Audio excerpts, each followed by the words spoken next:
కొన్ని వందల కోట్ల రూపాయల ఆస్తులు ఈ మున్సిపాలిటీకి డొనేట్ చేసి ఒక చరిత్ర సృష్టించారు సార్. ఫస్ట్ ప్రెసిడెంట్ వారి కుటుంబం సార్. గర్వంగా తెలియజేస్తున్నాను నేను. వారు పక్కనే చార్లెస్ స్కూల్ కాన్వెంట్ లో కూడా చదివారు సార్. కాన్వెంట్ స్కూల్లో చదివి ఈ స్థాయికి రావటం అంటే చిలకలూరిపేట ప్రజలు గర్వపడుతున్నారని కూడా నేను తెలియజేస్తున్నాను సార్. మీకు ఈ సభాముఖంగా 65 ర్యాంక్ వచ్చింది. చిలకలూరిపేటలో మాకు తెలిసి ముగ్గురు ఉన్నారు సార్ ఐఏఎస్.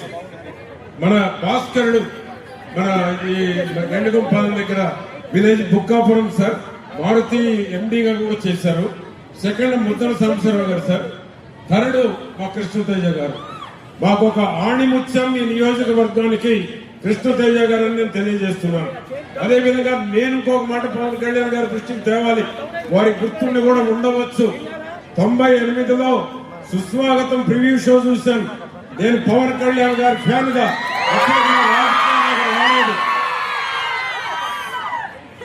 నేను పవన్ కళ్యాణ్ గారితో ఒక సినిమా తీయాలని అనుకున్నాను ఆ రోజు. చాలా మందికి తెలియదు ఇది. భీమినేని శ్రీనివాసరావు గారు, పవన్ కళ్యాణ్ గారు, నేను ముగ్గురమే సుస్వాగతం ప్రివ్యూ షో చూసి సినిమాకి కమిట్మెంట్ అయ్యి రావటం జరిగిందని నేను నీకు తెలియజేస్తున్నా. చిలకలూరిపేటలో నేను ఇంతవరకు ఎప్పుడు చెప్పలేదు సార్ ఈ విషయం. ఎందుకంటే ఒక అభిమానిగా నేను అప్పుడు రాజకీయాల్లో ఒకరు రాలేదు. ఒక అభిమానిగా పవన్ కళ్యాణ్ గారితో సినిమా తీయాలని ఆనాడు ఒక ఆశయంతో ఒక లక్ష్యంతో కలిసాను. వెళ్ళి ఎమ్మటే ఒప్పుకున్నారు.